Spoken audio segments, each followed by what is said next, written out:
So I was having a really hard time with getting a lot of flameage in my Glowforge. As you can see in this video, there was a ton of flame that was giving off and it just did not feel safe. And I could not figure out what it was. I cleaned my exhaust fan in my tubing, I cleaned the little fan in the cartridge, and I could not figure it out. Lo and behold, I did find another fan in the back left corner of the Glowforge. And as you can see here, it is just caked full of dust. I've never cleaned it. I didn't even know it was there. So I was able to take a bunch of Q-tips and get in the back of it and, grab it out with that and a rag. It took me about 45 minutes to clean.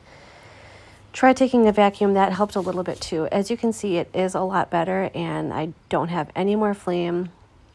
It's not perfect, but it's really, really hard to access.